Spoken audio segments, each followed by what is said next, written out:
Solon. Solon, son of Exestides, was a native of Salamis. It was he who first introduced the shaking off of burdens at Athens. This was a ransoming of persons and property, for men used to borrow money by pledging their bodies as security, and many, owing to their poverty, were serfs. He was the first to forgive a debt of 7 talents owed to his father, and he encouraged others to do likewise. This law was called a shaking off of burdens for obvious reasons. He then framed the rest of his laws, which would take too long to enumerate, and had them inscribed on revolving wooden tablets. But his greatest accomplishment must be recounted. Athens and Megara both laid claim to Salamis, his birthplace, and when the Athenians had suffered many defeats, they voted that anyone who again advised them to fight over Salamis should be condemned to die. Solon, feigning madness and donning a garland, rushed into the agora. There he had his elegiac poem about Salamis read to the Athenians by a herald, and succeeded in rousing them. They again went to war with the Megarians and won a victory thanks to Solon. The verses that follow did most to fan the Athenians' fury. Would that, exchanging countries, I were from Philogandros or Sicinos, rather than from Athens. For this rumour will soon reach men's ears. This fellow's from Attica. He's one of those who betrayed Salamis. And let us to Salamis to fight for a fair isle and shake off wretched shame. He also persuaded them to acquire the Thracian Chersonese, and lest he be thought to have acquired Salamis merely by force and not by right, he dug up certain graves and showed that the corpses were turned eastward in conformity with burial customs at Athens, that the tombs themselves faced eastward, and that their inscriptions bore the names of the deans of the deceased, a practice peculiar to the Athenians. And some say that in Homer's catalogue, after the line, Ajax brought 12 ships from Salamis, Solon inserted the line and posted them next to the Athenian phalanxes. From then on the people paid heed to him, and would gladly have had him rule them as a tyrant, but he declined. And perceiving beforehand the ambitions of Pisistratus, his kinsman, according to Socrates, he did all he could to hinder him. Dashing into the assembly with spear and shield, he warned the people of Pisistratus' imposture, and what's more, he declared in these words that he was ready to help them. Men of Athens, I am wiser than some of you, and braver than others, wiser than those who failed to discern Pisistratus' deception, and braver than those who, though aware of it, keep silent out of fear. The council, which was composed of Pisistratus' partisans, declared that he was mad, to which he replied, "A little time will show the people my madness. It will show it indeed when the truth comes out." These elegiac verses prove that he foretold the tyranny of Pisistratus. From a cloud issues the force of snow and hail, and thunder follows upon brilliant lightning, and by mighty men a city is destroyed, and a people plunge unknowingly into enslavement by a tyrant. When Pisistratus had seized power, Solon, unable to persuade the people, placed his weapons in front of the general's quarters, saying, "My country, I have aided you by word and deed." He sailed away to Egypt and to Cyprus, and reached the court of Croesus. And when asked by him, "Whom do you consider happy?" Solon replied, "Tellus of Athens, and Cleobus and Beton." His remarks on that occasion have been repeated again and again. Some say that Croesus, after arraying himself in all his finery and seating himself on his throne, asked Solon whether he had ever seen a more beautiful sight. "Yes," Solon replied, roosters and pheasants and peacocks, since they have been adorned with a natural brilliancy and are 10,000 times more beautiful. After leaving that place, he lived in Cilicia and founded a city that he named Solai, after himself. In it he settled some few Athenians who in the course of time were no longer fluent in their native dialect and were said to solicize. The inhabitants of that town call themselves Solenses, those from Solai in Cyprus, Solii. When he learned that Pisistratus was already reigning as tyrant, he wrote as follows to the Athenians: "If you have suffered badly through your own baseness, do not attribute your troubles to the gods as if they were fated. For you yourselves exalted these men and gave them pledges, and that is why you endure evil servitude. Each of you follows in the footsteps of a fox, yet you are all devoid of sense. For you look to the wily words of a man and pay no regard to the consequences." So spoke Solon. After he had gone into exile, Pisistratus wrote to him as follows: Pisistratus to Solon. I was not the only man to aim at a tyranny in Greece, nor, as a descendant of Codrus, am I unsuited for the office. For I merely regained the privileges the Athenians swore to confer on Codrus and his family, though they later revoked them. In everything else I do no wrong in the sight of gods or men, and I permit the Athenians to manage public affairs according to the laws you framed for them, and they fare better than they would under a democracy, for I allow no one to run riot.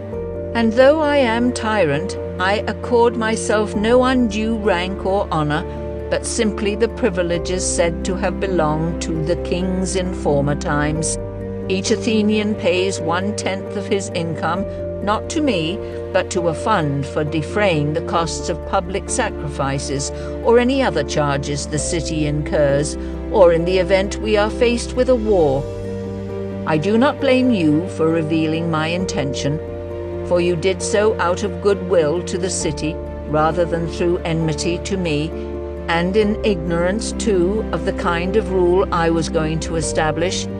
For had you known, you might perhaps have tolerated it and not gone into exile.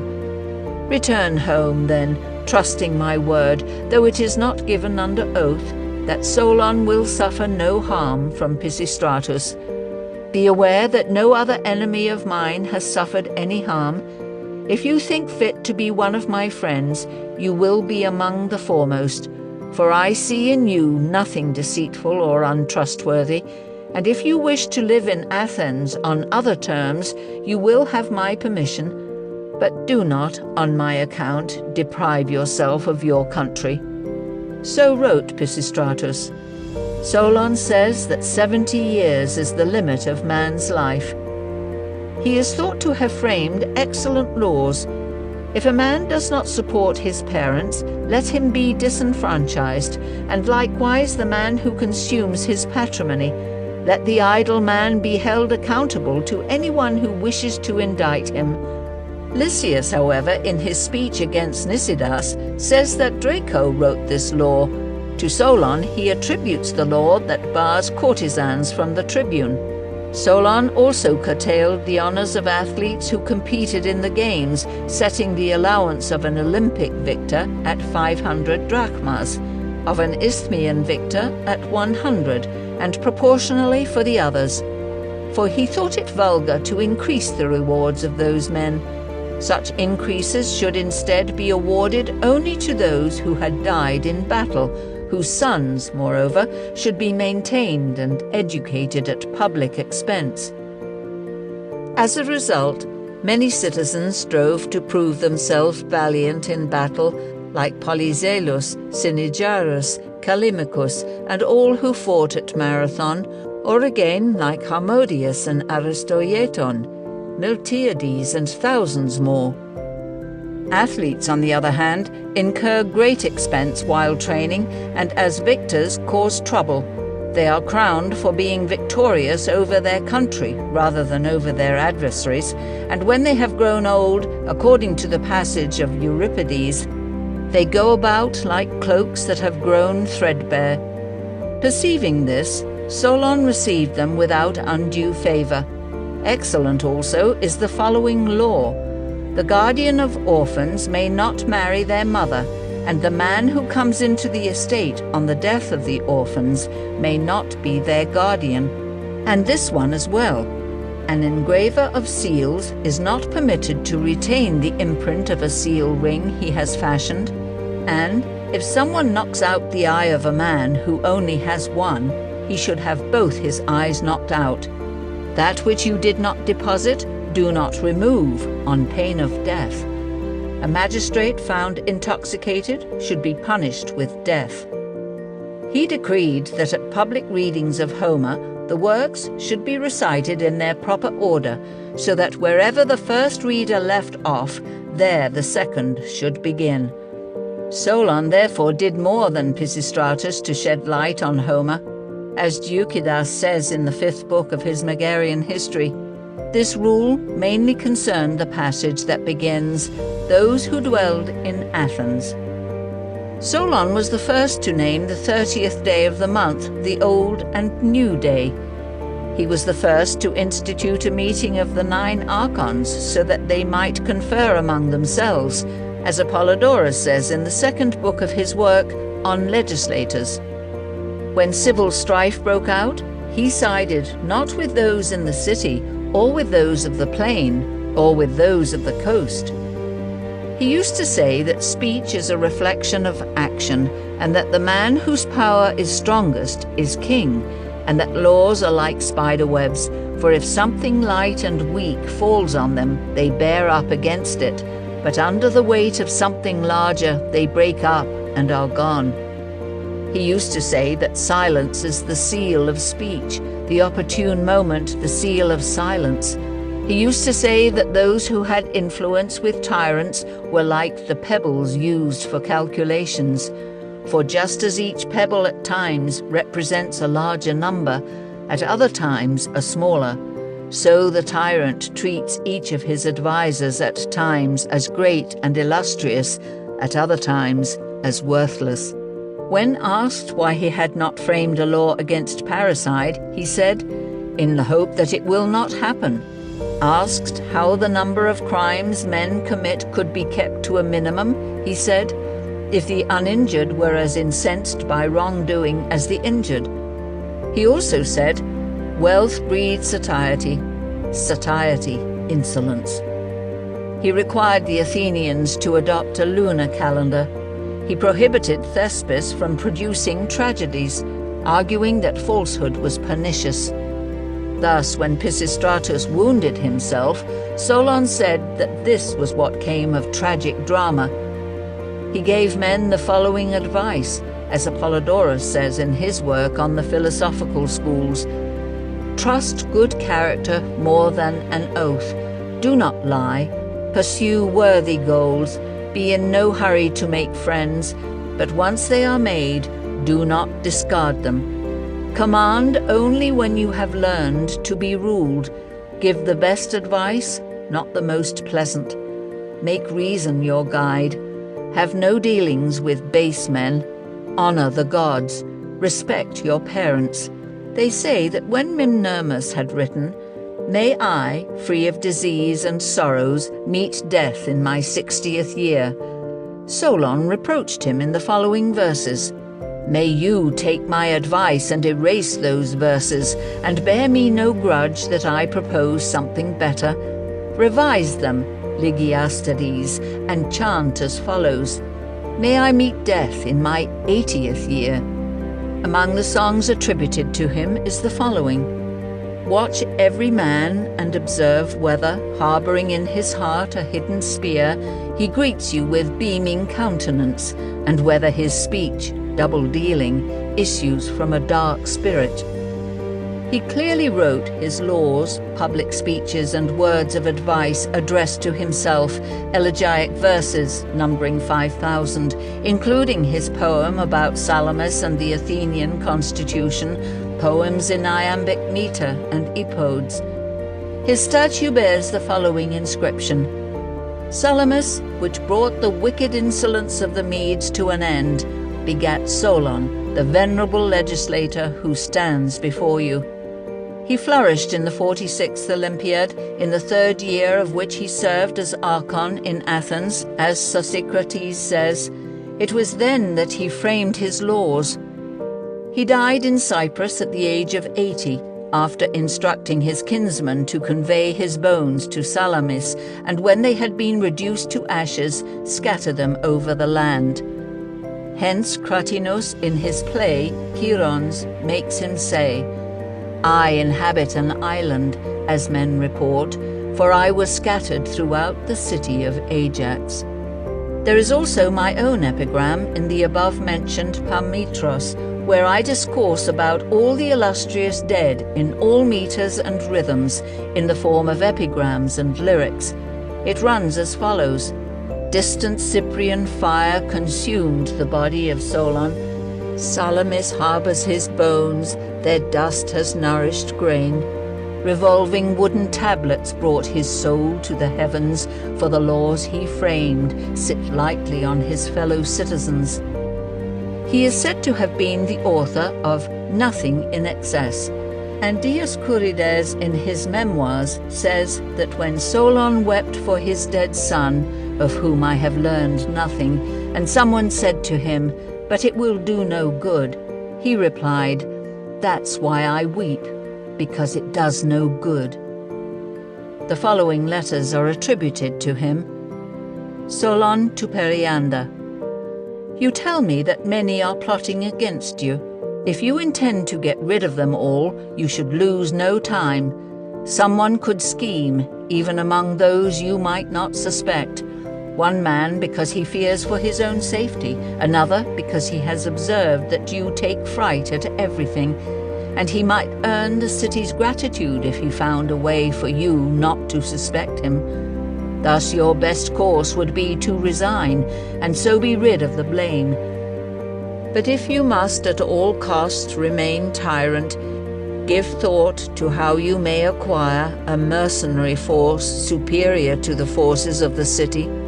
Then you will have no one to fear, and need not banish anyone. Solon to Epimenides. It turns out that my laws were not destined to confer much benefit on the Athenians, any more than you did by purifying the city. For religion and legislators are unable, by themselves, to benefit cities. It can only be done by those who lead the multitude in whatever direction their judgment dictates. Thus, religion and laws, when things are going well, are beneficial. Under adverse conditions, they are of no help. Nor are my laws nor all my statutes any better, but those who sat back did the commonwealth harm, namely those who did not prevent Pisistratus from aiming at a tyranny. Nor was I, when I warned them, considered trustworthy. He who flattered the Athenians was trusted more than I, who told them the truth.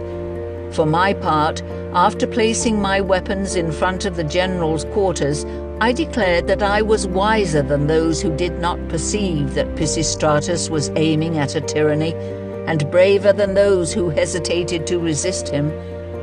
They, however, denounced the madness of Solon, and finally I bore witness, saying, My country, I, Solon, am ready to defend you by word and deed. But to some of my countrymen I appear mad. I will therefore abandon public life as the only enemy of Pisistratus. Let others, if they like, attend him as a bodyguard. For understand, my friend, that the man was utterly intent on becoming tyrant. He began by being a demagogue. Later, after wounding himself, he appeared before the court of the Heliae, and cried out that his wounds had been inflicted by his enemies, and he asked the people to provide him with a guard of 400 young men. And the people, unwilling to listen to me, gave him the men. These were his club-bearers, and after that he dissolved the popular assembly. It was in vain that I strove to free the poor from serfdom, since now they are in servitude to one master, Pisistratus. Solon to Pisistratus. I believe that I will suffer no harm at your hands, for before you became tyrant, I was your friend, and now I have no quarrel with you, other than that of any other Athenian who dislikes tyranny. Whether it is better for them to be ruled by one man or to live under a democracy, let each man decide for himself, relying on his own judgment. And I declare that of all tyrants you are the best, but I see that it is not honourable for me to return to Athens, lest someone reproach me on the grounds that, though I granted the Athenians equality of civic rights and decided not to be a tyrant myself when I had the opportunity, I now return and approve of what you are doing. Solon to Croesus. I admire you for your kindness to me, and, by Athena, if I did not wish beyond anything to live in a democracy, I would rather reside in your palace than at Athens, where Pisistratus is ruling by force. But I prefer to live where all have fair and equal rights. I will pay you a visit, however, as I am eager to become your guest friend.